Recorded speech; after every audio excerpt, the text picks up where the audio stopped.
Hello, and welcome to Chain Saw Saw Saw. I'm Jim. I'm Sam. And I'm Eddie. And here we are talking about Chainsaw Man, the manga. We're talking about chapters 122 through 124. We have a brand new antagonist, cool new devil. We are in a new arc. I was really fucking into these chapters when I just did my little reread of them before this, and I'm so psyched to see where this goes. Yeah. Oh yeah. Just everything like being thrown at us all at once, and it's just really good to see not only just a new devil, but a new primal fear is really fucking cool to see. It gets your mind like racing. Like for me, like in the shower today, I was thinking about it. And shower thoughts. Like, it was shower thoughts. Yeah, hashtag r/shower thoughts. I was like going through like what other primal fears could show up, because we know like in the very first chapter we're going to discuss 122. They bring up the idea that basically like everyone's going to die. Like shit is about to hit the fan in like an extremely major way very fast. Yeah, I mean, as we've seen from Chainsaw Man Part 1, that like you don't fuck around with primal devils. Yeah, they're basically like unkillable. Yeah, they're on a whole new level. And they really like dismembering. And that's another thing too that is really cool to me. So the only primal fear we saw in the first part was darkness, and like we've seen a lot of kind of like different shaped and different creature devils, but the primal fear devils so far have been like built out of humans, like built out of like disfigured human bodies, and I think that's really interesting. And also Fujimoto's designs are like super super cool. One thing that I love about, we haven't even really properly introduced her yet, but the falling devil, one thing I really like about the design is how the arms are kind of like two arms put together. Like they're like double jointed arms kind of. Yeah. I don't know. It gives her this ability to like reach for things in really disturbing ways. And it's just really cool. Like I feel like I haven't seen a design like that for anything before. Oh, I know. They're definitely looking at her. It feels very like Fujimoto, like, I don't know how to phrase it exactly. It's very Fujimoto core, I guess is the best way to put it. Yeah, it is. She has like kind of a uniform on. She's got like the high-waisted pants. You mean like a chef? Big old titas. Which I saw someone make a assumption that those may not be the titas. They may be just folded arms underneath the outfit. Oh, yeah, that makes sense actually, because it does feel like they feel too big, and like we do see this character naked, which also I do want to say hashtag censorship. I don't know if you guys saw that there was some censorship in my manga. Yeah, so I don't know if it was a leaked version or if it was like the first day that the chapter came out.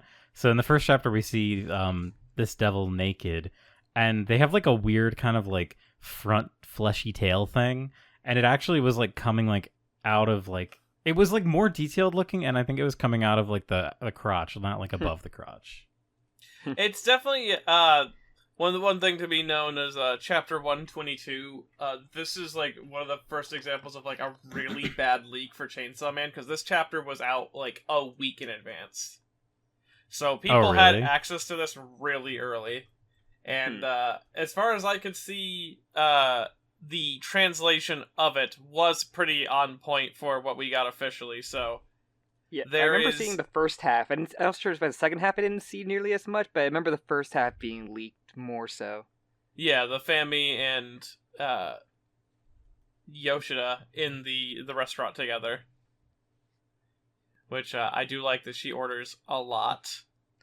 That's really funny. It's just the idea that everyone is like, I'm gonna just be as annoying as I'm gonna be the worst restaurant guest possible. I mean, he had to do this with Denji too, who just like went through all his. It's the same restaurant too, or same cafe. Yeah, same table. Same. This is his go-to. Blank. This is local. Yoshida, he has like a half-off coupon here, so that he always brings people here just in case. The two people they're he's the only brought here has ordered everything on the menu. He's the only customer they need because he pays for the business alone. I wonder if she eats because, like, she clearly is going to actually eat most of these unless she's really just here to fuck with Yoshida and waste his time. But I wonder if Fami, like, tastes. And she is the famine devil. Because we know Power didn't like vegetables to the point it caused her to, like, projectile vomit upon consumption of them. So, I wonder, like, where do like, the tastes of creatures, of devils in Chainsaw Man, like, begin and end? Like, is she just kind of eating because of, like, the primal desire to eat because she's famine, or is she eating because she enjoys it? Yeah, that's a good point, because she does, like, specifically ask for, like, rather tasty things, and very different things, too, like ice cream, chocolate, cake, honey toast, which sounds delightful. Maybe falling will make the perfect meal for her. Who knows? I actually wonder if her and Falling have any, like, connection here. The food thing seems to be a connection, if anything, but... I believe the focus on food, outside of just being, like, Chainsaw Man has always had, like, a heavy focus on food equaling, like, a place or power in the world, because, like, when Denji finally finds a home, it's a home where he actually has access to food, and the sign of him not having anything is his lack of food, and the fact that the Chainsaw Devil works on eating people. Like, food and eating have always been, like, a main core theme of Chainsaw Man. My question, I'm pretty sure, at least the focus of the Falling Devil and her design is that she is based off the movie The Menu, which Fujimoto, like, I think a week or two before this chapter, or before the chapter's release, made a big statement on how much he really loved the movie and that he wants people to go check it out. Did he say that, or his sister on Twitter say that? Oh yeah, sorry. His 6-year-old sister on Twitter recommended it. I have not seen this movie. I've had it recommended to me by a few of my friends, but I have not seen it. But I assume it has to do with eating. I mean, yeah, it's basically without saying too much spoilers. Yeah, no spoils. It's basically about a fancy chef who works for a bunch of rich douchebags who he then invites to the island and then proceeds to kill them off or do harm to them in sort of ironic ways while showing that he has lost his passion for cooking because he only cooks to serve these people, and it's a big deal about, like, finding the passion in what you do versus finding fame in what you do. Interesting. It's kind of funny because that's like kind of a recent movie, so like I wonder what Fujimoto like thought of before, like at this point. Before. If it really was like a super direct, like not like changing course, but if it was one of those things where it was like, oh no, that was not intentional. But if it was something that he like, maybe he had like the idea like partially fleshed out, and that was like, oh yeah. I don't know. It's interesting because it does, as we were saying, like it does feel like it kind of has a bit of a thematic relevance to like a lot of other aspects to Chainsaw Man. Yeah. I do want to say I did find it. So, okay, in the original leaked version of when this character appears, we see like their little like weird like flesh tentacle on their tummy doesn't have like they're missing like literally one line, and it's just like Fujimoto didn't draw like the little like crotch line like where the vagina would be. And then it was added in the newer version, so maybe, who knows, I don't know. That's one of those things. It's like oh, was he actually secretly giving this character a weird funny little penis? It's like, no. But that's fine. I don't know why I felt the need to point that out. That was just like, I never look at the leaks regardless, and I just happened to see that after the chapter came out. Oh yeah, no, I was talking about it. It was definitely hard to miss the leaks just because I found like people discussing it everywhere, especially since Falling Devil is a primal fear and like people were excited. I will say, when the chapter finally released, I was able to predict that, because we didn't know what it was, we just knew it was a primal devil for a good point. And the hints left over were that people were jumping from their buildings and dying. And so this led a lot of people to assume, like, suicide devil or something along those lines. But I think I said fear. I called her heights devil when I made my prediction.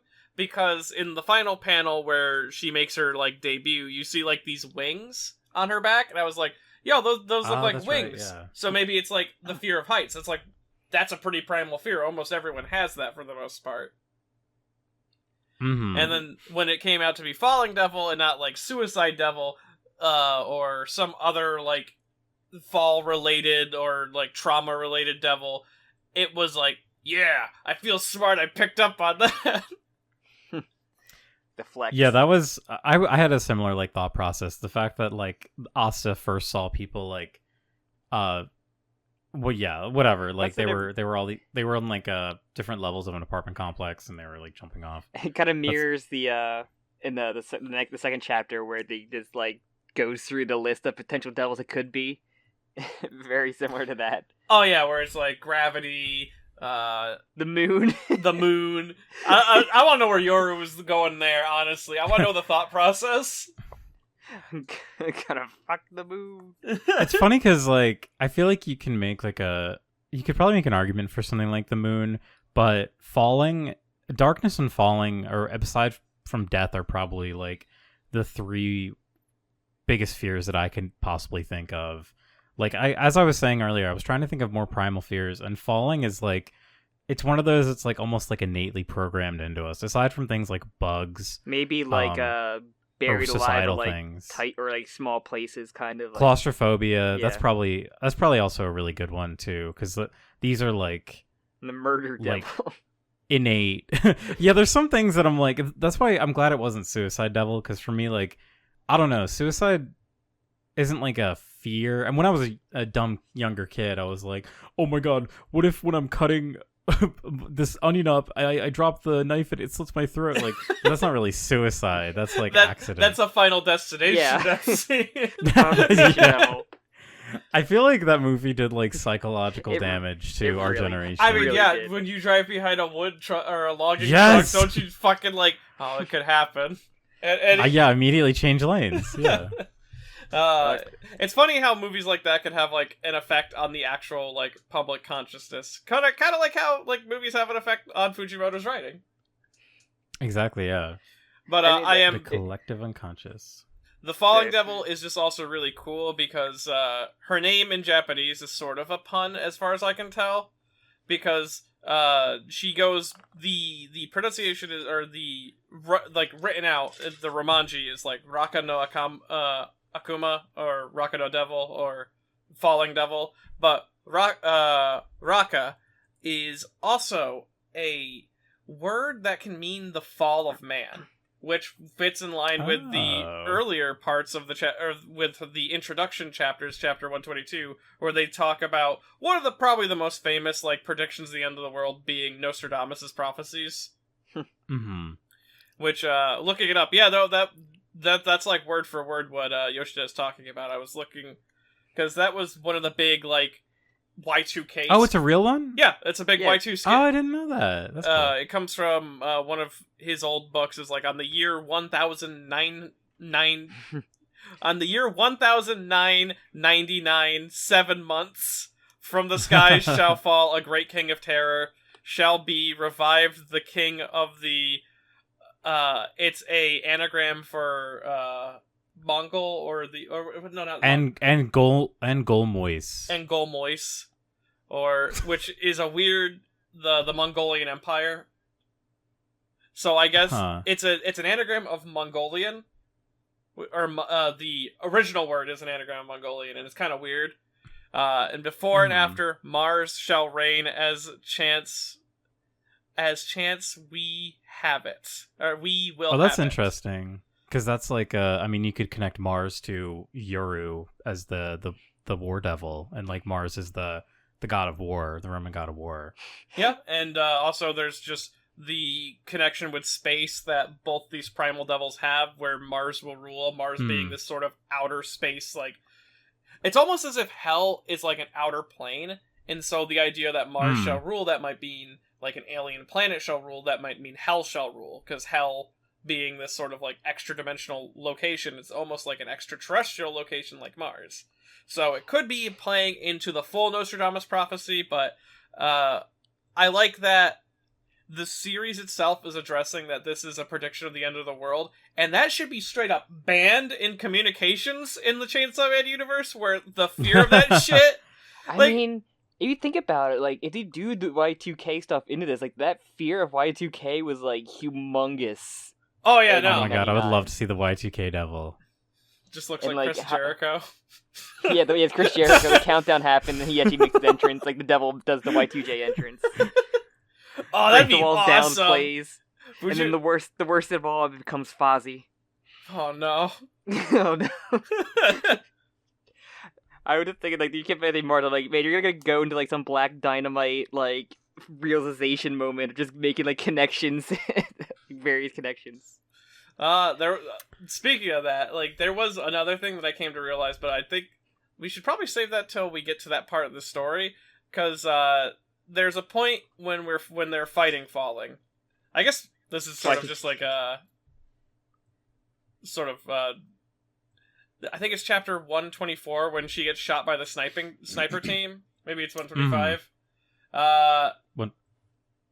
Like, she makes a comment that is rather weird.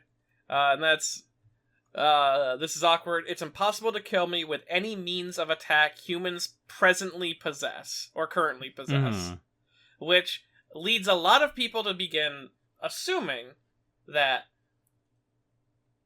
this means that there were weapons that could harm primal devils, but they were eaten or devoured by the chainsaw devil, and now they're gone from this world. One example being, like, nuclear bombs. Because we know that's War's big, like, focus point right now. She wants a nuclear bomb. And that led me to thinking about the fact that back in the Eternity Devil arc, they were trapped inside the Eternity Devil's stomach, right? Mm-hmm. Because that's the way that it duplicates things. It puts you in its stomach, and it, like, completely renders the whole area. Asa was still able to make contact with the thing it was duplicating through the walls that were essentially the lining of his stomach. Meaning that Asa just needs to focus on something, or maybe come in contact with something connected to something, in order to activate her power with it. I thought it'd be more so, she's focusing it. As long as she believes it, that's like the, the same thing with a million yen to buy an aquarium, that she could just work as long as she, like, in her mind. It's like a Hunter x Hunter kind of thing, where, like, your nen can do things that necessarily aren't in its power, but as long as, like, you believe it, it still works. But now, the one thing we know about War and Chainsaw Man's relationship before this is that Chainsaw Man ate a good chunk of War. It has all of World War II in it, including nuclear bombs, Nazis. It's so funny to say that and just, like, no context. If Yoru makes contact with Chainsaw Man, could she not reach the pieces of her inside him? We know that she can turn her body parts into weapons because she turns Asa's finger into a knife. So, could she not pull nuclear bombs out of Chainsaw Man by touching him? It didn't work. Interesting. It didn't work when she tried to... If she knew. If she knew, the things might have been a little different there. Would it be inside Denji, or would it be inside his heart, technically? I mean, if Denji and Puchita count as one person, then I guess it'd be inside both. But there's, like, a lot to dissect from just these few chapters. Like, the other thing that's kind of cool is the Falling Devil's power. She makes mention of... Oh, how does she say it? I'm not really going in order here, but... Yeah, no, I'm sorry, I'm going... I was gonna say... We had a huge plot dump. No, that's fine. No, we're good. I think we should just maybe, like... Get the Yoshida stuff and Famine stuff out of the way, because that's, like, a huge plot. Yeah. Like, the first really big plot dump that we've had.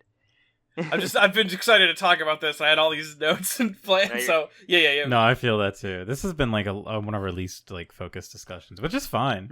I prefer it, honestly, but it's kind of easier to just go through the chapter. Yeah. Basically, that Yoshida figured out Famine, and Famine just kind of caves in, like, I don't fucking bother. So yeah, what I really love about this is the little like the plan that the public safety division. Okay, one thing you mentioned earlier, like how they should ban discussion of like the end of the world talk. Interestingly, it seems like most people don't take it seriously. Alex Jones in shambles. Basically, but obviously the public safety division, they like tried this thing where they had 30 inmates, and they made a contract with the Future Devil, and they found out that only 22 of them are gonna die in July, or the 7th month, and then Fami's like, yeah, but what about the other 8 of them? They died this week, right? And it's like, or the other 7 or whatever. Yeah, so it's basically like it seems like a horrible mass apocalypse is like right on the doorstep, and to me it kind of almost accelerates the pace of the story, because I feel like we've kind of been like in this state where there's been like a lot of kind of looming threats, but it's been like, let's give Asa and Denji some space to kind of like feel a relationship out. Like there isn't any like horrible Santa Claus antics happening. We're fighting justice for like half of this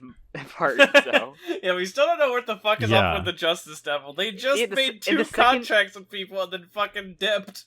And maybe the second Chainsaw Man running around. We still have that. I feel like we're entering like Flashback Man. Flash forward era with that. Flash forward. or whatever. The countdown. But so, we have this really So jumping off that, like we have the tease of it being a Primal Devil, and we have this really crazy scene where there's just 2 people who are like talking about how great their future is. The guy's like, yeah, I got that promotion, I'm gonna go buy a car. And then his wife's like, I don't do that. And he's like, what if we just like died? Yeah, what if we just died? Which is what led a lot of people to assuming Suicide Devil. Suicide, yeah. Yeah, and I see that. But I love his last thought before he jumps off is he sees a car, and he's like, a car. Yeah. It just like shows how incredibly powerful this devil is compared to the other ones we've seen. Really great intro. Everybody is falling. There was in the top right. I always thought of the guy jumping over, but I didn't realize it was probably just like a clothes hanging up to dry. It just looks like a guy climbing over like middle of a wall, like going through a wall. Oh wow! I just had the same exact. I know, right? I thought it does. I think it is supposed to be a guy. No, I think it's just a fucking because it just didn't. He's going facing the wall like Kitty Pryde. Like. That's funny. Or also just a child falling down as well. Weird. Damn Fujimoto! Holy shit! I didn't notice that. Oh my god! Yeah, no. This panel is fucking like, And we see people break their limbs and everything. It's a brutal like massacre. But we get our cool ruler sword though. Yeah, hey, I was right. She was gonna make she makes weapons out of school supplies. It's pretty dope. It's a shame that every time Yoru has had a moment to be cool, it's always like insurmountable odds are against us. Run away. But I love like the Primal Devil, like how it looks like it's coming out like the pile of bodies, like. Oh yeah, no, it's great. Yeah, it's so fucking cool. It feels and like immediately Yoru is like, the Joseph Joestar oh no, technique. shit, we can't do this. We cannot fucking do this. Oh Run crap! away. I have misjudged the situation. We are outmatched. It definitely feels like the Primal Devil is just using these people as like avatars to construct its body. Oh, look at an apartment complex. Thank God. The other cool thing No, you go. The one thing I wanted to mention is about Fami and her name. One thing that I don't know if you guys had been aware of, but where I think the only translation that gets Fami as her name, as really the Japanese one, I think the Spanish one, and I think the other 2 that I checked use Kiga or Kaiga. I forget. I'm not sure exactly how to pronounce it, but it's this. And it itself just means famine. Huh. So it's kind of the kind of cutesy way that we have Fami is sort of represented greatly in the fact that she just literally named herself Famine. And so that's why it works in both ways, where Yoshida brings up, man, devils are really bad with names. You just named yourself Famine. It's like you want to get caught. It's like you were literally just going to school, public school. You literally let me talk to you. Like, what the fuck? That's so interesting. I love the name Fammy. It is really cute. Gotta save money on ink. I also like the name Fammy. It's just a very, like, it's a cutesy name, and I'm in the minority when it comes to, like, the overall, like, Chainsaw Man fan base, where I've seen a lot of people refer to her as Kiga, and, like, I like Fammy way more. I think it's just, like, a cutesy name. Yeah. Yeah. I it's like also the nickname. Not one I would see on a person, really. Yeah. Uh-huh. I like it. It's better than saying, like, Famine all the time. It's just a lot easier. Oh, yeah. But I love in the chapter hors d'oeuvres. I just like putting the head. I guess you could use the head as like an avatar. It's so cool. I love just holding your head up with arms. Like, oh yeah, like the it's awesome. The ripping the head off to make her own. Thank God there was a chef in the apartment that she could just rob their entire work uniform. And she also pads her breasts, by the way. Oh yeah, no, definitely. And I didn't notice it the first time, but she has hands for her feet, which is really creepy. Darkness Devil be like falling, pads her breasts to embarrass her.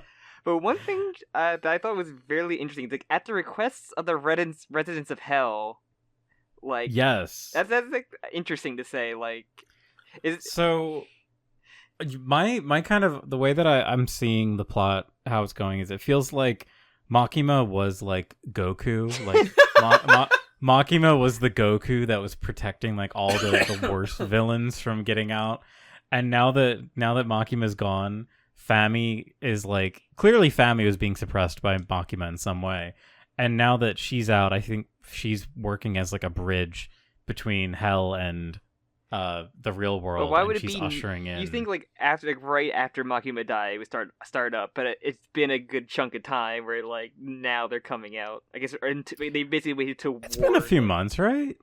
Maybe she had some like rusty like padlocks that were set up and they just rusted off. Or who knows? You gotta take time. You gotta power up. It took Yuru a little bit to power up, presumably. I think it reinforces hiding out. my idea that the Primal Devils can leave whenever the hell they feel like. Pretty much, they can do whatever. They seem like they have no like restrictions on them. I'm not even sure, because like the Falling Devil is here as we see her, but I'm not even sure if this is like fully her. Given that like I feel like her entire body is made up of other people. This could literally just be a projection of her power. Well, we've seen her get like shot up like crazy and just reassemble herself fine. So I think it's not a projection. I think it actually is them. It does feel so. Yeah, it's really hard because we only have one previous example, and like there is kind of a sort of design continuity between this and the Darkness Devil, where it is like just built out of humans. But also this kind of feels like an incomplete form. Yeah. Like all like the little weird appendages feel kind of haphazardly put together. I always felt like Future was like a close to being a primal for like how powerful of a devil he was. You see like he was like on the bridge of being a primal. No, but he was a freak. He liked to get funky. He was a freak. I feel like he went primal in a different way. He will actually return. I still feel like he will return somewhere in this part of like not just a reference. Yeah, I'm glad he did get mentioned though. That was nice. I'm glad that they still bring up the fact that they have Future on lockdown. Especially when they have like, oh yeah, there's a doomsday coming. We probably should consult Future this shit. We'll send in somebody. We'll send in one of those freaks from the Devil Hunting Club. Damn, I'm just looking at the Darkness Devil right now. What a fucking amazing design. But it's like a cloak of pure darkness. Yeah, it's so really two sides of the same coin, where it's this like, yo, this design is rad. Yo, this design is cute. Damn. I know. Oh. Falling Devil, goddamn. Fallen for her. I love her. I seriously, the second that they did that, once she like generates her little like chef uniform, and now I was like, this fucking rules. And now people are going to like try to recreate these meals of like mimicking human heads. Like ground beef. Yeah. Beef. Binging with Babis, the Falling Devil soup. Yeah, ground beef heads. But then we get the most depressing fucking flashback ever. La Route Vanilla. And yeah, this seems to be like a forced flashback. Yes, it is. Like this devil has the power to make you like live your worst memory. That is, which is a cool thing about this. Another translation thing. La Route Vanilla is what she says. Sort of like a Frenchy way of saying. I don't know what the base word she is actually saying, but in the Spanish translation, we get a more direct idea of what she's saying, which is essentially the taste of trauma. Oh, interesting. Hors d'oeuvres. Trauma is just the hors d'oeuvres of a meal, I guess. And yeah, we get the orphanage after, I guess, it was Typhoon Devil, right? Yes, it was after the first typhoon, the one before the one that we had in the series. And as we learn, never trust anybody in charge of an orphanage or like running an orphanage because they are a horrible person. Yeah, never trust fucking anyone, honestly. Asa, just get away from everyone. Yeah. The reason Skyrim, like, to get to Dark Brotherhood, you have to kill an orphanage, like, person was an orphanage. But yeah, the cat that she rescued that cost her mom her life, you know, the leader of the orphanage tells it, you should give it to somebody that will take care of it because someone will be allergic to it here, and you got to make friends with real people, not a cat. And its name was like Crambon. Yeah, Crambon. I'm not sure if it's like it's supposed to be pronounced like a French word because I feel like it. That's my cat, Crouton. It's like that's a great name for a cat. Also, like the smile she gives, like the most like fake. It's like the fire punch smile where it just looks like a fake smile you're putting on. But yeah, as we learned hate this fucking lady. I know. As we learned that another orphan found her cat at the bottom of the river, and yeah, she finds out that she fucking threw the cat into the river and killed it. It's so unnecessary. It's so evil. What? It's so evil. It's like the classic. There are no good people in this universe. It's like the I don't know if there's like a name for it, but the whole thing that the crabs do in a bucket, where like, when a crab tries to leave like a bucket full of crabs, the other crabs pull him back in. Like that's exactly like the mentality that this woman. Yeah, literally, like that's exactly what this woman's saying. She's basically like, everyone here has lost their family. Like you can't be allowed to even have like the tiniest resemblance of a family. Like, and it's such a cruel and hateful person. Oh, and just on top of the fact that it's such an excessive way of like delivering this message, she could have just given the cat away. She could have like put it, like drove in a car and fucking dumped it a city over, and they'd never see the cat again. But no, she had to fucking kill the cat for some reason. And it really had to amplify Asa not like wanting to get closer, trust people. Fuck her, Jesus Christ! I fucking. And then we feel the power of the falling devil in full force. It's fucking awesome. Like the first like panel with Asa hanging upside down on like the guardrail is so cool. And all the people just getting like immediately like teleported to hell is so horrifying. Oh yeah, that fucking business guy who gets immediately raptured to hell. What was he thinking about? What was the past trauma there? It's okay. He was just a pedophile. Oh. And locked away to hell. Where he fucking belongs. But she basically, her little line is like, the lower the heart sinks, the higher the body falls. That's the concept of this dish. I just also love the idea that she refers to her powers and moves like dishes. That's so fucking cool. And it's like, it's interesting because it kind of like, I guess everyone is experiencing like a past trauma in this, and it's like targeting your past traumas, and it seems like what is like causing you to lose is like your inability to move past it or accept it, because what we see Asa kind of like harp on about in the next chapter is how basically she just has like the worst life. Everything sucks. It sucks to be Asa. Every time she tries to like get close to someone, every time she tries to be vulnerable, she just it always ends in the worst. Like it always ends in solitude. And she keeps making kicking out Yoru just like all the time during this now. Oh yeah, this really puts into perspective how, like, Yoru starts this fucking part off as, like, someone I think almost everyone believed was going to be the next main antagonist. She can't maintain a possession, let alone fucking fight. Every time Yoru is involved in some way, it's always been, Asa, we must retreat. So, it's like what Sukuna from Jujutsu Kaisen, but they suck. That's really funny. Just fails every time. Like, can't keep up their, like, possession. It is just really hilarious how, like, Yoru picked, like, literally the worst person to inhabit the body of. Like, he had no idea he was making the worst decision. I also like the following chapter where it's, like, Yoru trying her best to maintain Asa's, like, attention so that she can take over the body and get, like, help them retreat.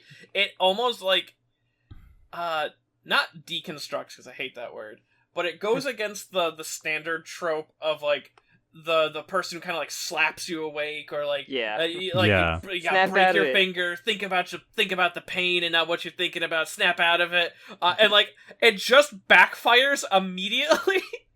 Because, like, the nail knife looks cool, though. Because it's like, Asa is used to people be pushing her away and feeling pain, and that's exactly what Yoru is doing. Yoru is making her feel pain, which is she associates with, like, being alone. I mean, you just, like, stop focusing on your flashback and get back into reality with this really cool nail knife, though. It worked, though. It worked for a second. Cool. Yeah. But when she cuts her palm and, like, it's just such a nice what's the term? A nice deconstruction. No, I'm kidding. Subversion. Subversion, I guess, is a good way. That Asa doesn't immediately, like, you get fired up, like, get her head in the game. She's like, no, fuck this. This sucks. Fuck you. You fucking cut my hand. This sucks. Good. Use that pain. Yeah, basically. And I also just love, like, the zero-G aspect of, like, Asa falling upwards, and the way that she's able to, like, force herself to be, like, on the underside of a balcony, and then Yoru's, like, yelling at her, like, standing on it normally. Really cool. I really love this chapter.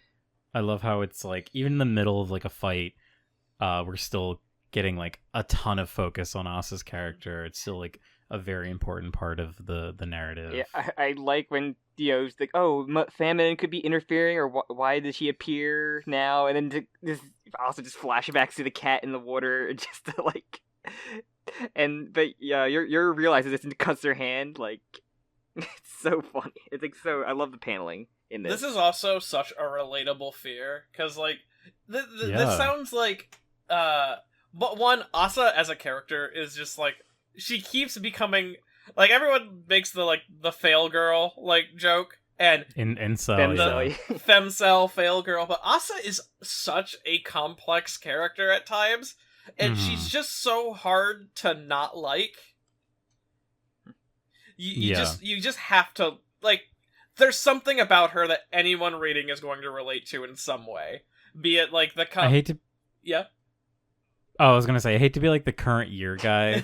But Fujimoto, like, this is, like, a perfect character for our modern era. Even though it's set in the 90s, everyone nowadays feels like they're more disconnected from each other than they ever have been. Yeah. So it makes Asa, as you're saying, like, an extremely relatable character.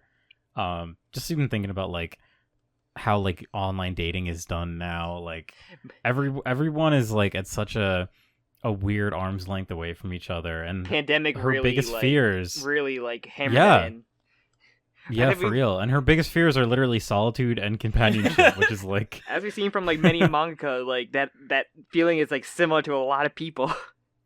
Yeah, like, Fujimoto kind of gets it at times, where he's able to write a character that a generation can relate to. He did it with Denji by creating something for people who, like, their desire is just to live. But now he's creating something for people, like, on that same thing where it's like, oh yeah, but, like, you still want to have friends, but you also don't want to get too close to someone just in case. But I really love this double, like, you know, you do makes you fall literally, but like the person makes you fall into like the deepest depression in your the deepest darkest place in your mind. Like it's so fucking good. It could have just been like, haha, I make you fall, but no. Yeah, like that's why.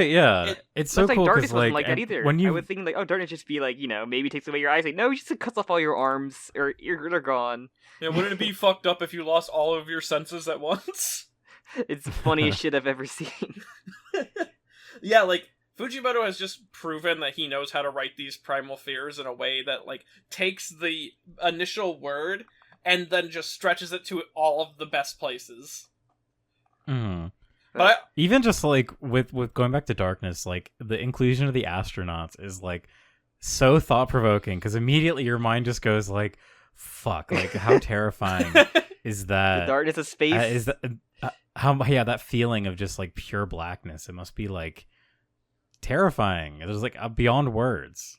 He listens to Comfortably Numb or any kind of like David Bowie just on loop in there.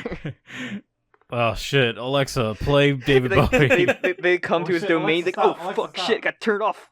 He turned on his own Alexa, Jim. I did. I just turned my. I can't say it. I was gonna say it again. But but I do love this conversation between the two, like how like she is drawn upside down. It's just like because she's like it's normal in this. Yoru feels no guilt. Or Yoru, rather. Yoru feels no guilt. Exactly, yeah. I just do like with my agility, we might escape. I can just see you tripping and falling on your face. I would say with my ability, I'd be like, okay, but it's my agility. Like, you have the most clumsy body, like, you possibly could get. Though I will say, the falling upwards portion of, like, this ability is something that, like, I have a personal, like, attachment to, because for the longest time, I didn't like looking up too much when I was outside, because just the sheer scale of the sky was, like, overwhelming. Like, can you imagine in that, because like, that's what I would think about, like, alright, what happens if you just fucking fall up suddenly? And that was a thought that just, like, lingered in the back of my mind that was just this terrifying, like, impossible situation. But it would be... it would be so fun. It's, like, paralyzing. I understand. As a child, I literally had the same feeling. And I don't know if it was because maybe I saw it happen in, like, a movie or something. But my immediate thought is, like, you have like 1 second to grab like the nearest thing to you, and like if you're just standing in the middle of like a park, you're fucked. Like you'll just fall, and once you're past the trees, like that's it. Like you're done. And what? Am I gonna either go to space or die or fall and hit the ground? Like I think the movie that really put that fear into me, and like this is like way beyond what it should, reasonably it should, but like Panama Inverted. I don't know if you know that movie. It was an animated film about society. There are two types. There are two people. One set of people experiences gravity in reverse, where they fall upwards, and it's just this like huge mega structure. And it's this movie that really, if you don't like, if you have a fear of heights or like that fear of just falling endlessly, that movie gets real uncomfortable sometimes. But it's so good. I recommend everyone check it out. It might have actually inspired some parts of this arc, but I can't say that for sure. I remember when I was young seeing Spy Kids 2 in theaters, and there's this part where they just fall infinitely for like a while. I'm just like, and then they get reaffirmed in part 6 where like the green baby. We're like, damn, that's the falling infinitely thing is like horrifying. This reminds me of it's really funny. So I'd never heard of that animated movie you're talking about, but that came out in 2013. 1 year before, a very bad movie called Upside Down came out, which has a very similar premise actually. It's basically there's like another world above Earth, like another planet, and everyone is affected by the opposite gravity of whatever planet you're born on. And I guess it's like a love story or something. I just know I've heard of it like in bad movie circles. But yeah, it's kind of the same idea where it's like, I guess the guy tries to go to the girl's planet and then he's like falls. He's like constantly falling upward. It is a really evocative image, I guess, but apparently it's not a very good movie. Interesting. But I'll have to check out the anime one though. That's probably pretty good. That sounds neat. But we get Probably the most realist, relatable fucking breakdown the character had for Asa saying about her trust issues. Man. God, it's seriously the most relatable fucking character ever. She me. She me for real. It's the worst. I fucking hate it that every episode I say it, but it's true. Like the virgin Denji is me, the Chad Asa is me. I also like how this is kind of like a therapy devil in a way, where like she's like aggressively forcing Asa to like be honest with Yuru about her problems finally. Yeah, and what her real phobia is, it's just like solitude and companionship, or I'm just afraid of both of those things.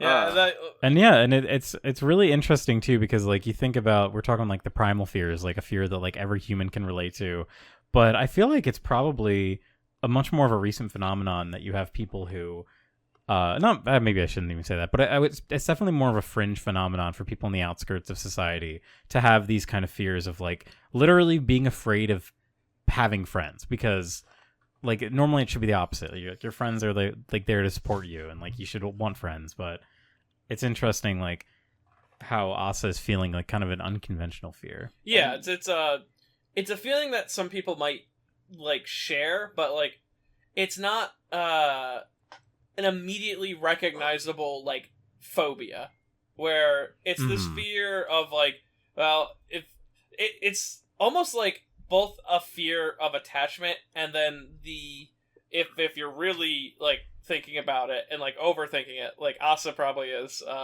the fear of detachment, where it's like, yeah, I could be this person's friend, and that could be fine for a little bit, and we could be really good, but inevitably when I fuck something up, they're going to leave, and it's going to hurt all the worse. Exactly. It's like the episode of Smiling Friends with the guy who wants to kill himself, Desmond. Yeah, he's like, I did feel good for a little bit, but then I remembered everything ends, and then I go feel bad again. So yeah, Asa. I want fan art of Asa points her to as ants. Desmond. You're like, is ants it? I mean, they're cool, but I think I'm gonna kill myself less. That's pretty cool. That's yeah, who she really needs smiling friends. That's who she. Yeah, I was just imagining fucking smiling friends helping Asa. Oh, that'd be awesome. I'm the tree devil. Whoa, dude, is that blackface? Whoa, the Renaissance Man. I can't believe the Renaissance Men show up in Chainsaw Man. Save the day. Also, what is the Renaissance Man? just don't explain it. I literally mentioned the start of the day. But I do find it funny though that the War Devil picked the most PTSD-ridden person in the world. I thought that was... Yeah, he if only he knew how bad of a decision he was about to make. And hey, look, it's the devil hunting jobbers. Yes. I love this cutback so much. We love the devil hunting losers of Chainsaw Man. You fucking suck. We're at soup.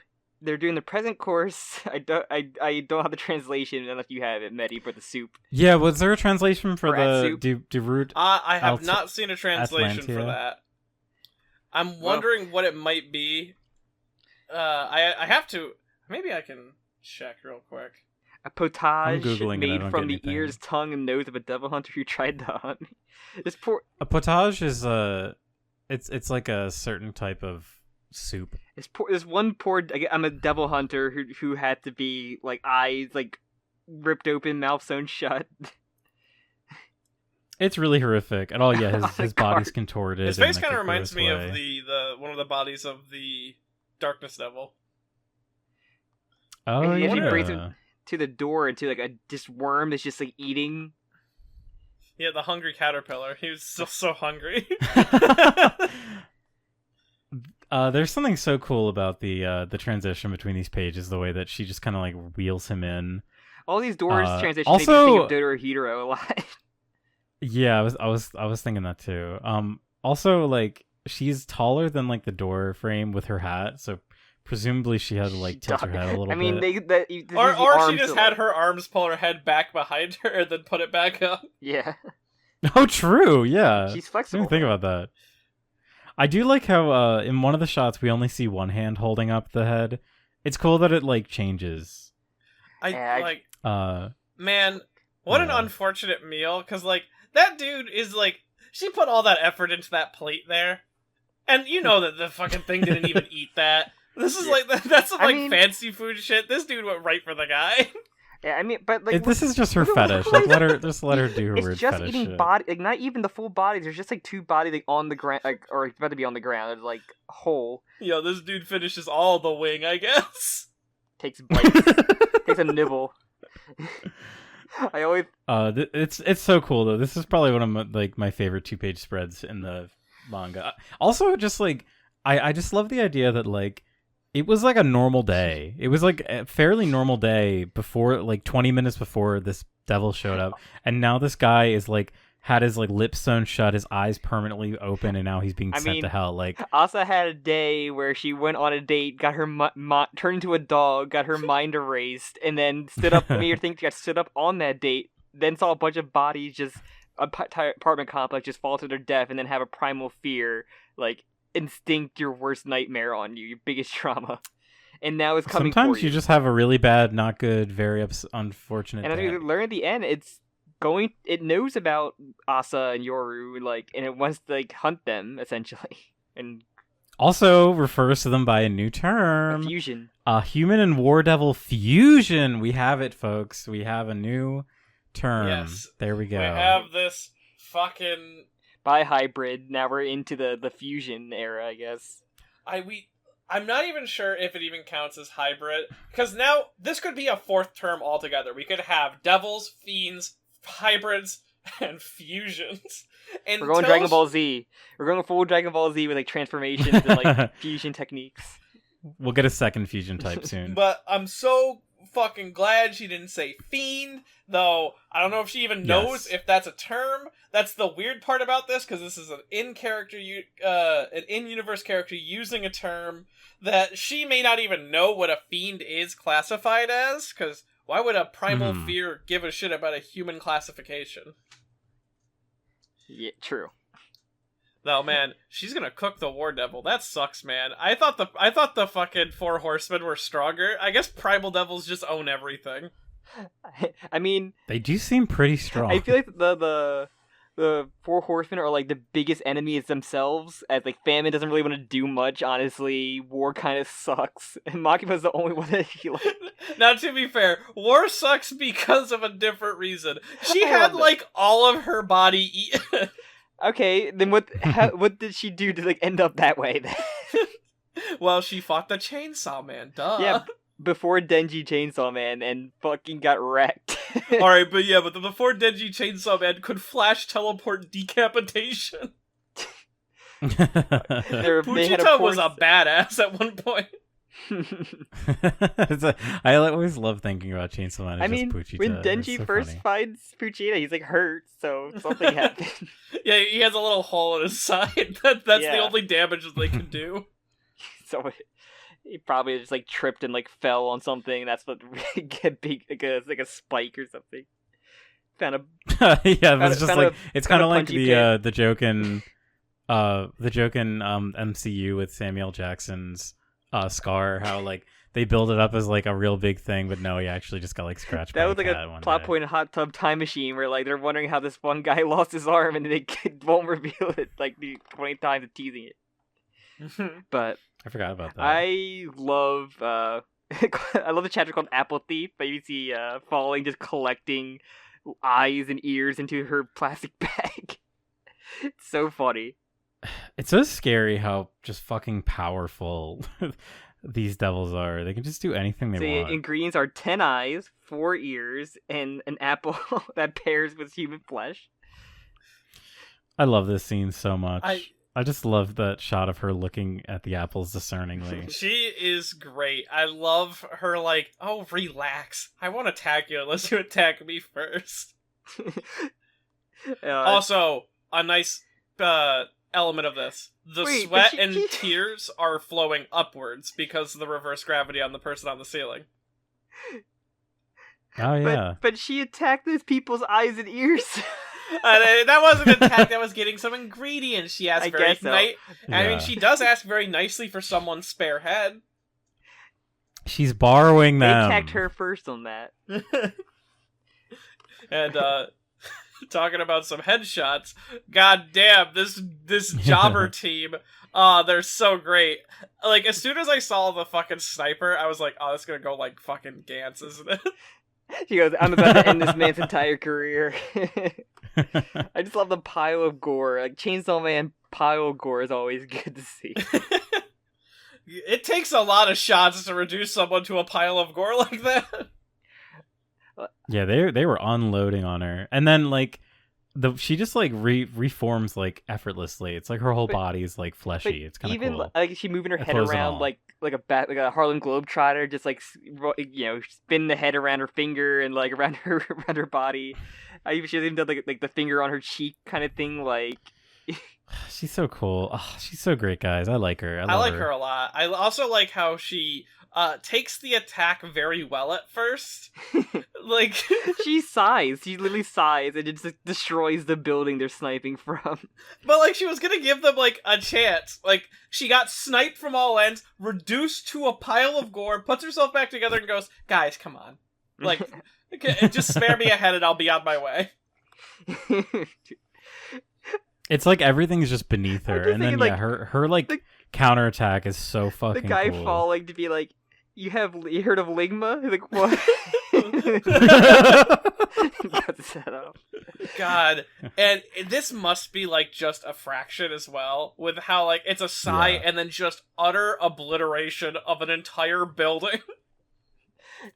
And then it's so fucking cool. If Denji wasn't so focused on her stealing an apple, he probably would have heard her say "Asa Mitaka." So now, interesting that you say Denji. Because there is some theories going around based on both the sound effect and something else about this scene that this might not be Denji right now. This is Denji Shadow This Claws. might be the fake imposter Chainsaw Man. I mean, with the line he said, it's very in tow for Denji, but... Yeah, that's what I was thinking. Now, that's true, but Denji wasn't going there because of the apples. He was going there because he was told to by Nayuta. The interesting thing is the chainsaw revving noise. The Bradoom that she reacts to, she questions a Bradoom. Yeah, she questions a Bradoom, which isn't the noise that we've had associated with the Chainsaw Man throughout the series. It's always been like a Verdroom, like with a V. So it's a different sound effect. I'd have to go and check to see if it like is a fully different sound effect. I'd have to open up like a Japanese chapter because like the sound effect is right there. I mean, you check. When Denji left, did he have his school uniform still on? No, because he was wearing a t-shirt. Unless he threw it on back, which I don't expect him, because this uniforms probably be expensive. But I mean, it seems as reckless as Denji, and like she even references to could potentially be eaten. So maybe this could be like legit be what Chainsaw Man was, like eating other primals or just fears or whatever, or devils. Yeah, she seems to. I don't know. She has her funny little jokes, but she's like, "This is the first time I've been on." But the panel, like, I mean, you also could just go buy shoes or whatever. I know someone has pointed out that, at least from what we can see from Denji's uniform here, he has 3 buttons instead of 4, like he has in his actual uniform. But that could just be a Fujimoto oversight. The big thing that's weird. There's also not like a full shot of him standing still, of like where you can get a clear shot of all of that. But the thing that I was like, I'm on the fence about it, is his laugh. It is a distinctly different type of laugh. And it's yeah or gee which is very different than his yeah which was a GYA and then ha's. Here we are analyzing laughs. I mean, when we use the laughs to tie back to Nayuta, who does the same laugh as Denji just a few chapters earlier, I feel like there might be at least something to it. Because he's heeing instead of hawing like he usually does. This is a Ojo-sama laugh.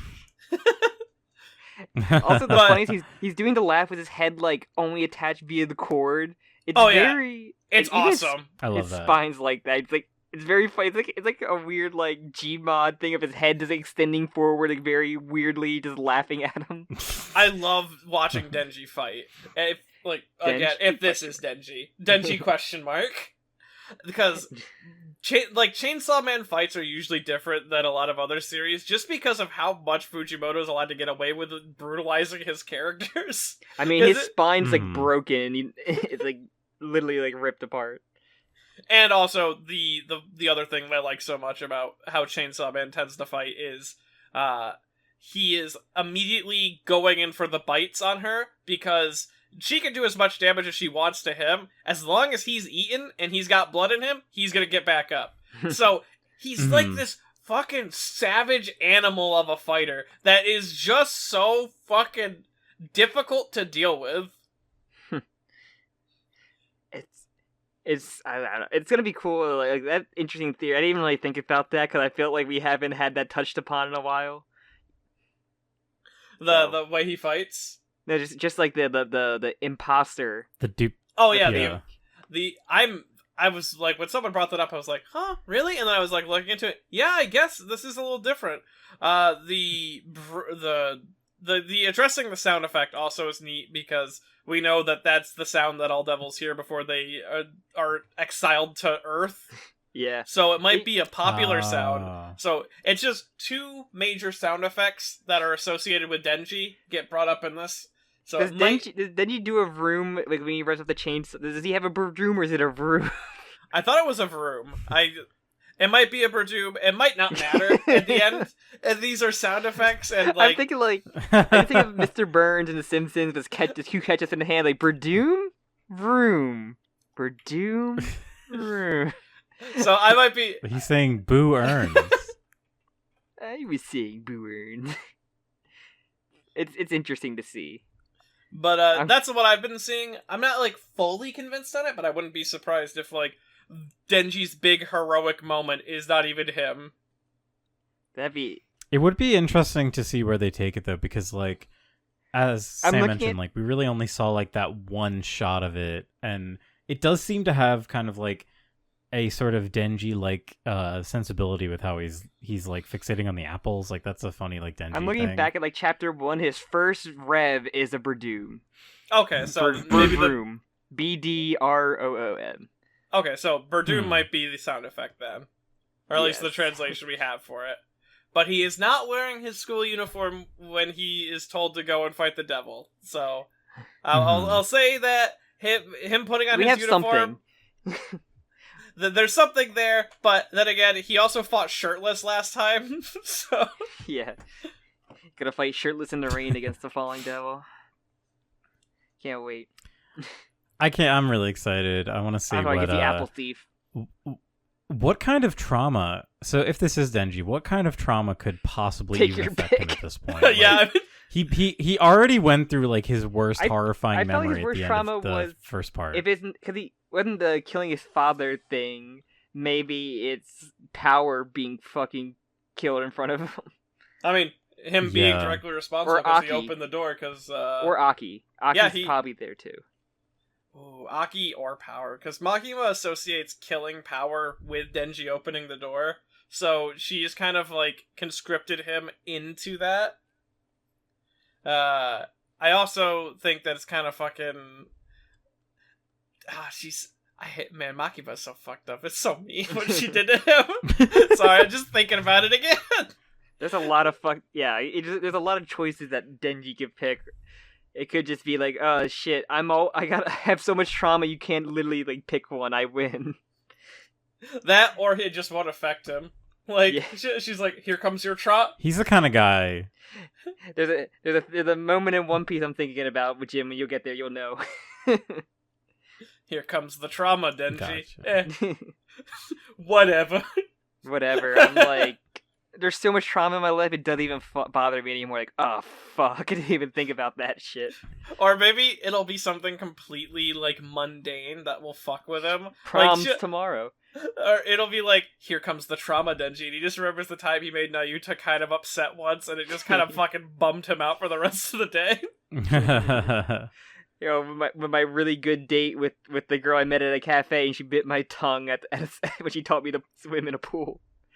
I really hope those two I need them to reconnect. Who? I need Asa and Denji to reconnect. I need them to meet each other here. I need him to save her. Oh, well, what if he helps calm her down? Unfortunately, he didn't hear the Falling Devil say her name, so he will continue to not pay attention to any of it. No, he needs to help her. With how would Denji help her? By saying, hey, life sucks, but, like, get over it. There's a very famous promo in wrestling where he goes, life sucks and then you die.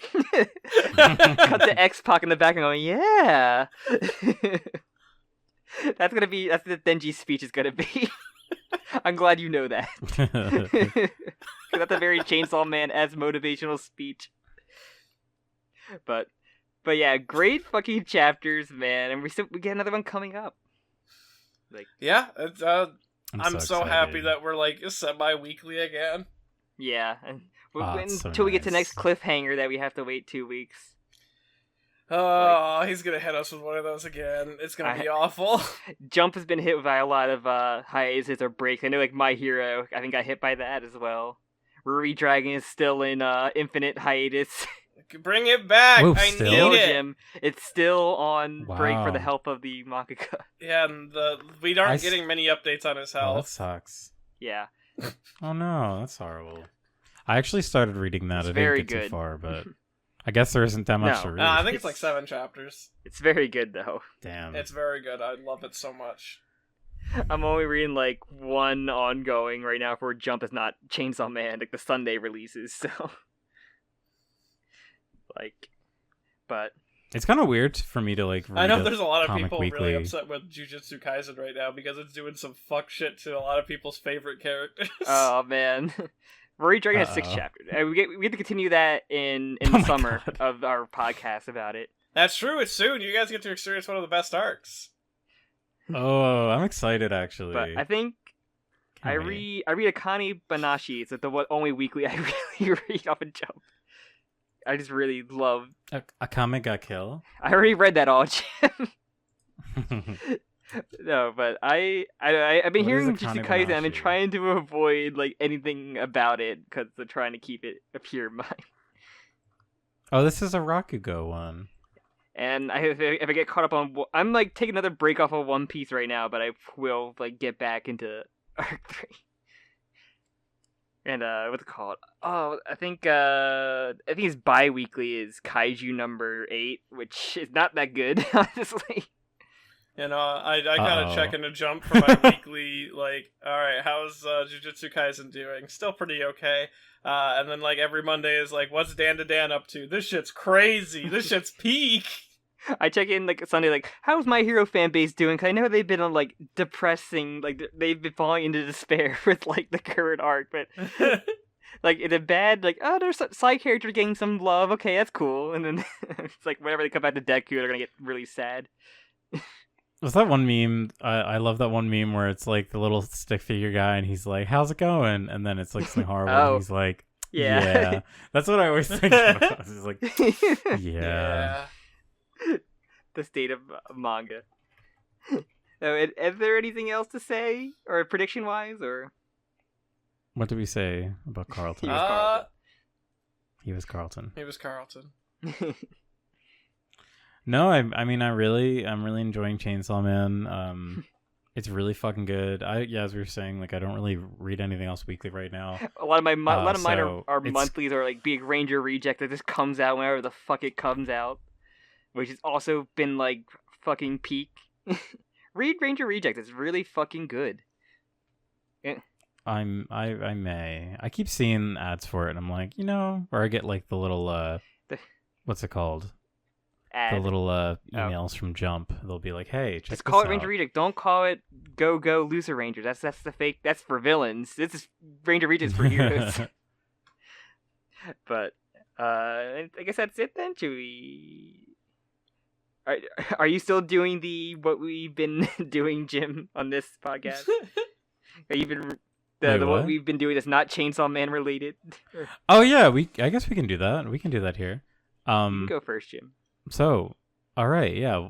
So our what we've been doing, aka root beer talk. It's root beer talk. Yeah. Maybe we talk about something else we've been doing. I've been doing a lot of things. I don't want to like talk about them all, but I've been reading One Piece. Finally, it took me literally 7 tries to get into One Piece, and I kept like I was stuck in the Arlong Park arc for so long. I was hitting like a looping glitch where like every time I tried to like read a chapter, I was like, oh, I don't care about this. But then Luffy did a big punch, Jim and I was his like, all right, this is fine. Yeah, Luffy did big anime punch. But now I'm really enjoying it. I'm at like chapter 130-ish. I think I'm about to enter the Alabaster arc, I believe. No, it's weird you're one arc. Your next arc is gonna. I don't have every arc in my head, like the early One Piece arcs, but I forget what that arc is actually called. But it feels like a lot of people call like the first 80-ish chapter or 70 chapters, they call it like East Blue. Yeah, like, it's like a lot of shorter bits, I guess, but I don't know. I've heard of like all the big arc names, but I don't know like anything about them. So I'm excited. It's pretty good. I actually really kind of finally came around to it. Maybe one day we can do like a mini One Piece episode, just shooting the shit about One Piece. Yeah, I thought just a casual shoot the shit about One Piece, like wherever you're at. I kind of would like to, I like how we do our Hunter x Hunter ones where we do it by arc, but I guess you already like 4 arcs in. I'm already like 130 chapters in, so I'm like 900. Yeah. So that's crazy. I can't wait. I'm really excited. I know that like it's just gonna get better and better. So yeah, you'll get there. I can't wait to see when you get there. And then maybe do some casual, but we'll see when next time we hang out to plan some shit out. Yeah, definitely. All right, that was my root beer talk for the week. Sam, would you like to go? I guess 2 real things. The recent fight in Records of Ragnarok finished. Like a week ago. It's really I liked it a lot. Kind of sad, but I kind of knew it was coming by you know, when you read Records of Ragnarok, you put yourself into a mindset of this has to end this way for like for the tally to make sense. Like you put yourself in a mindset, but it does such a good job of giving yourself hopium and copium that like you're like fuck. But it was a really enjoyable fight, and that's all I'm gonna say, like without spoiling anything. Really fun. But other than that, I just finished today before the podcast Kamen Rider build. Let's go. Really fucking good. The last part of it is really awesome. I posted a tweet about it, but like Jim, basically it you know, it had a very good bittersweet ending, kind of like Stone Ocean like vibes to give you like a mindset of it. And yeah, I literally like teared up a bit in the last couple episodes, man. It really hit fucking hard. Like it's very similar to Stone Ocean's like last part. But yeah, probably my favorite Rider season, along as if you know, Geese is really up there, but I haven't ended yet, so I'm not gonna rank that up there, but I fucking loved it.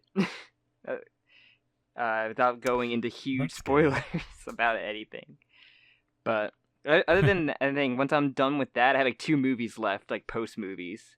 Then I'm gonna catch up on Mob Psycho and Vinland, and then get back to more Rider series of like double. Oh, there's so much anime. I know. Oh, me and you watched last time we hung out. We watched like a good chunk of the Trigun reboot remake. It's really fucking good. Orange is really good at animating CG. They should do part 7. That'd be really good for them to do. Yeah, Sam and I were talking about this before watching. We're like, this is the only studio that I think that we think could handle part 7 like properly. Yeah, fuck you, David Productions. It's going to Orange. I wouldn't be if they are done with JoJo. Like I think Orange is like the best substitute. I don't universe, trust David new animation production. I wouldn't be against that because like. Oh, part 8 if you in that watch style too, any of the fights inside the what's it called, Trigun, you are so visually impressed by it. It's so awesome to watch. Yeah, they're really, really fun. They were doing really good. And yeah, apparently it is just like a straight up remake. They're just kind of remaking the original series, or I guess taking the original manga. So if anybody's interested in watching it, fucking watch it. Like, you will not be disappointed. But that's like the main things I think that the big things I've done. Medi? I have done nothing but play Resident Evil 4 for the past 115 hours of my life. That remake is so fucking good. I was before, because I think we're recording this like the day or so that Mercenaries mode came out, like free DLC, and I was a little disappointed that it wasn't in the base game, but now that it's out and I've played it, oh my fucking god, Isn't so it only like addictive. half of it and the other half is coming or whenever they add separate ways into the game? I think there is 4 playable characters in 3 stages. The original had 5 playable characters, I think. Yeah, it was Because I've heard they're adding like the Ada Hunk, stuff with the DLC whenever that add the Ada campaign into the game. Yeah, I believe there's some leaks that suggest that Wesker and Ada will be added in as DLC characters, and that they might add the final area, which they're missing the hardest map, or technically not the hardest map of Mercenaries. I personally find in the original game, I found the military base to be the hardest map in Mercenaries, but they were adding the one with the Super Salvador in it, probably. Okay. But I've also replayed the main story of the Resident Evil 4 remake, probably, I think, when I counted it out, 23 times now. Oh my god. It's really fucking good. I think half of those playthroughs were like, I have to play through this on professional, I have to play through this in a specific way, and I think I have S+ in all the different difficulties besides hardcore, because I got all the rewards for hardcore S+ when I did my professional S+ run. So, it has been a lot of Resident Evil, and I'm actually probably gonna go play Mercenaries after this. The game is the original game is good, and I heard I'm glad the remake is good. It's just such a. I mean, Resident Evil 4. It's like it's no news to say that game is like one of the best games ever. From what I've seen of the remake, though, the only thing I don't like is Ada's voice. Oh yeah, I have complaints about some of the changes they made to the story in Resident Evil 4. I played it a lot, so clearly, like I liked it. But there are some things that they changed that I'm really not big on. They'll probably add. I heard a couple things. Probably add her original RE4 design as like a costume for like Mercenaries. Remember they add her. Oh, that'd be cool to have her in like her dress, because I think that's the best Ada design. Don't add me. I love that design. It's so good. To put it into perspective, like it's one, while it being a sort of like very sexualized design, it really puts Ada in this position where she feels so above everything that she's literally just wearing like a Chung-seom and she does not give a shit, because it's not like you're gonna fucking hit her anyways. It's like better than like with the RE5 Jill like leather suit design. Oh, I mean that one was just pure sexual. That one was weird. Did you ever play RE Revelations 1? What? Have you played Resident Evil Revelations 1 at all? Yeah, I think I played every game. There's like that one female character that's literally just like a wetsuit, but like the cleavage, that's just zipped all the way down. Yes, and then she became the horrible fucking tentacle monster. A booby tentacle monster. I believe oh my God. Revelations is the game that also introduced Lady Hunk, a character who does not exist anywhere in canon outside of the fact that she is Lady Hunk? It's Hunk, the special secret agent that is sort of like the shadow player in the background of every major story in Resident Evil. They just turned him into a girl, and she has no like thematic relevance. It is literally just we wanted Hunk but sexy. That's fucking awesome. But like that game has the most like sexualized like female characters probably. I forgot about the Jill thing until you just mentioned that. I looked the really it up. funny like co-op mission where you had to like one person holds her back and you had to like, shoot her, and then your friend will always just shoot her and kill her. Yeah, me and Jim played that on 360. You could pull it off, but like if you shot it a couple times, it would pull off a lot faster. But this also involved like aiming, and like most people aren't very good at that. Yeah, especially when like the character is like trying to wiggle free, so like you have to have like a kind of moving target. Yeah, it's come on. And like whenever I play, so yeah, Sam and I played that game forever ago on the 360. Co-op, and whenever I play a co-op game, especially with Sam, the temptation fuck to up just the like QTEs, kill him, you mean? or fuck up the QT is so overpowering on the plane. Yeah, yeah, this is at the end of the game. At the end, you have to like press like a QTE to like launch a missile or something at Wesker, and I would always mess it up so that Sam's character's neck would just get snapped. Yeah, I am not gonna punch his, and then I just didn't punch the boulder for Jim. I just refused to punch the boulder. God, man, I love Resident Evil 5 so much. I hope it gets remade. What a game. I'm hoping it gets remade. I'm thinking it's going to. There's a lot of discussion about how like there's a lot of elements of Resident Evil 5 that have to be changed. But you know, they will just cut out the fan boat section so you don't go through the village and on the fan boat. Just cut that out completely. I mean, honestly, that wouldn't be opposed to what the remakes do. The remakes have sort of taken elements from the original and like squished them together. Like there are certain segments of the Resident Evil 4 remake that I feel like I'm playing 4 different sections of the original game squeezed into one section, and it still works. Like just they combine. One of the best examples is I don't know, you guys have both played Resident Evil 4, right? Yeah.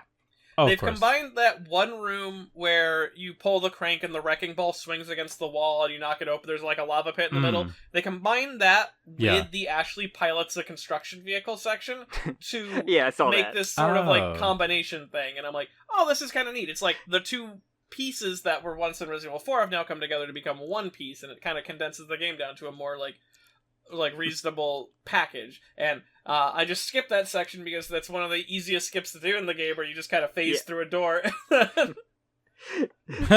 love speedrun tactics of like picking up a barrel and like launching yourself.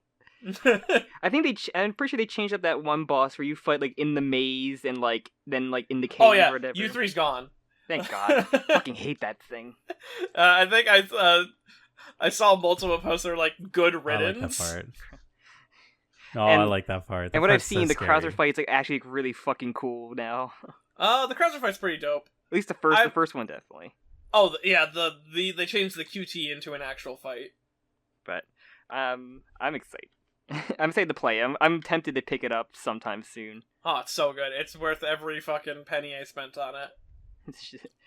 Might stream that game if I get it on PC. Yeah.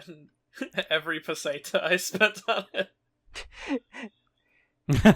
Yeah, I did also love your video about the that video Mac. Did way better than I made it as like a little fun thing. I was like, oh, Resident Evil 4 is coming out, I want to talk about Resident Evil 4. You know, I kind of wish I thought a little bit harder about it before it like took off, because I did the math wrong, and let me tell you, there's a lot of comments about that.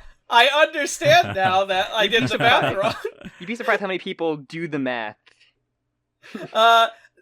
Well, let's just say I did a very basic mistake where I said, because the whole thing is predicated on the sale of eggs, and I go, eggs are worth $1.20, and so if we divide that by 12, I got the result of 120 divided by 12 is 20. That is not the case. That is very much not the case, and all of my results are off by a factor of 2.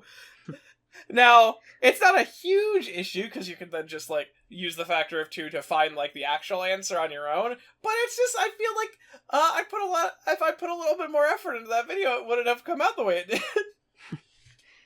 Oh, well. Well. But all the mistakes also help you get way more comments, though. So. More interaction. Oh, well, that ends well. That's the forbidden YouTube strategy. God, man. Intentionally make mistakes so that people will correct you, comment. Man, you see that all the time in YouTube Shorts, where they'll just say the name of something wrong because they know it will farm engagement. It's like, Mr. Breast does this today. Mr. Breast. Mr. B. Look at that fucking picture of like that you put the RE5 like Jill thing. It made me remember. it gave me, because like I was so excited for Marvel vs. Capcom 3, and like the pre-order bonus was Jill. I was like, oh man, at the arcade Marvel 2, one of my mains was Jill, and I love her. I can't wait, she's gonna be back. And then I get her, I'm like, wait a minute, why is she like RE5 Jill? Oh no! Why did she play different? Why can't I summon zombies? Why can't I summon Tyrant? What's going on? I was Resident so Evil mad. 5 Jill did so much damage to Jill as a character. She vanished off the face of the fucking earth for like years. Resident Evil creators, she really should be a blonde.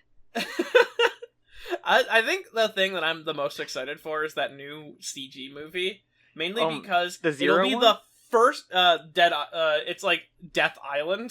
Which is already an awesome name. Oh my, wait, I saw little character things, and I think they said, like, Jill, like, stopped aging or something in a bio thing about her. Oh, probably. But I think the thing I'm most excited for is that Death Island will have Chris, Jill, and Leon, making it the first time in the whole fucking franchise that Leon and Jill have shared a screen together. That's really because she's not in RE6. She isn't in any of the or Leon doesn't appear in any of the games that Jill appears in. The only connection that they have is they were both in Raccoon City and just missed each other.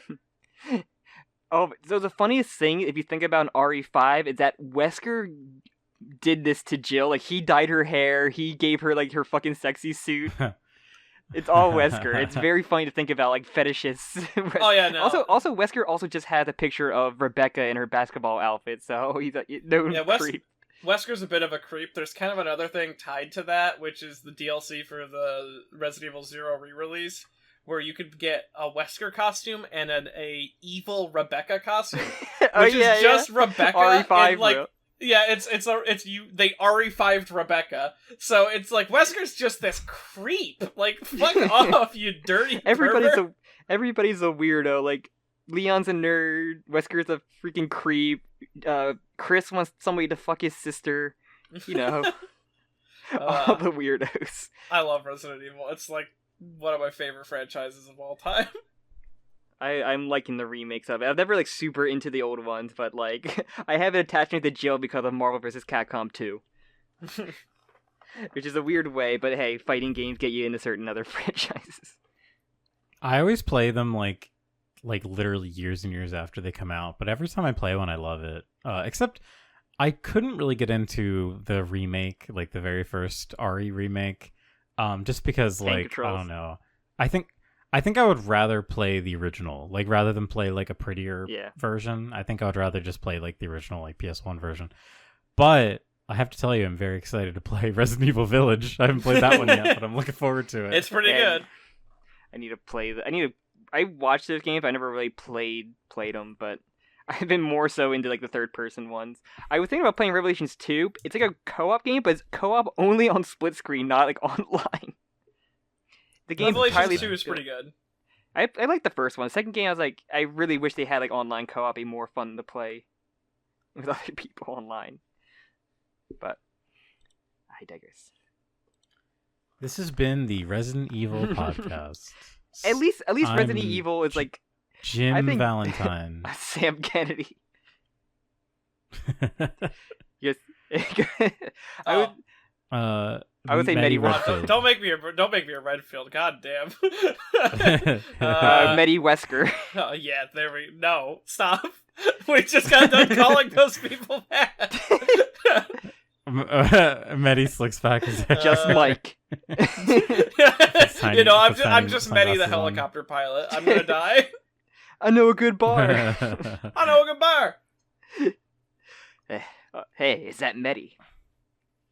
What? Oh, I do need to finish 3. I haven't finished the 3 remake yet. I got it from my Steam Deck, and it was pretty okay. neat. It was kind of like not as good as the somehow 2 remake, which I somehow became just like what original RE3 became. I'm just like, it's an okay game. It just ain't 2. It's really hard. 2 feels like, I don't want to keep talking about fucking Resident Evil. I think Resident Evil is kind of a similar boat to Chainsaw Man, okay? You can make some, like, lines, I guess. But Resident Evil 2 has, like, this amazing, like, kind of merging of, like, the first game with, like, the police station museum thing. And then also, just, like, the second half of that game is so cool, too. I don't know. I just super into that neat video game. Got Mr. X? Yeah, Mr. X is pretty cool. I just don't fucking think of like Vinny Vinesauce playing like that modded RE2 and it's like Rem Lazar is Mr. X and it plays his theme. I've been thinking about Rem Lazar so much lately. I watched that clip. Oh my god. Alright, anything else? Should we wrap this up? Do you know why? Sorry, I've been playing a lot of Marvel Snap I got you lately, into that. And there's a character in it. Yeah, there's a character in it called Kazar. And I keep thinking of Ted Lazar, or no, Rem Lazar. Ted, what's that fucking? Ted. Ted. Oh, no, what's the fucking soccer show? Ted Mosby. Ted Lasso. Ted Lasso. I think of that for some reason. Yeah, I got you in the Marvel Snap. It's a very addicting card game. Yeah. But. All right. Should we I don't want plug to talk up? about it. What are we plugging? Yeah, let's plug it up. Leon and Claire have to continue the Chris Redfield bloodline. Plug the hole that is in Jill Valentine's chest after Jim shot her in the fucking head. After I shot her in the fucking head.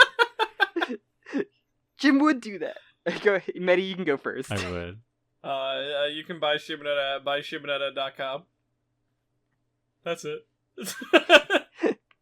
Alright, if you like the video or the podcast, you can leave a like, leave a comment, you can subscribe to the channel or leave a review on any podcast thing you're listening to it at.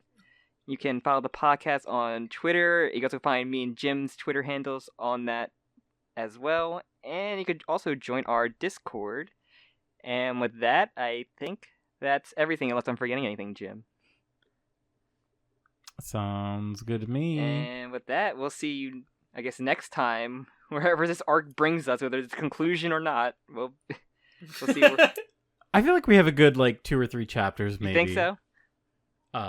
Yeah. Unless he really goes in for the long haul and we get another, international assassin. I can't imagine if a second Primal Devil keeps shows expanding. Turf War. Holy shit. I'm the Flying Devil, but I'm the Falling Devil. Oh, the Virginity Devil. The fucking Satan Devil.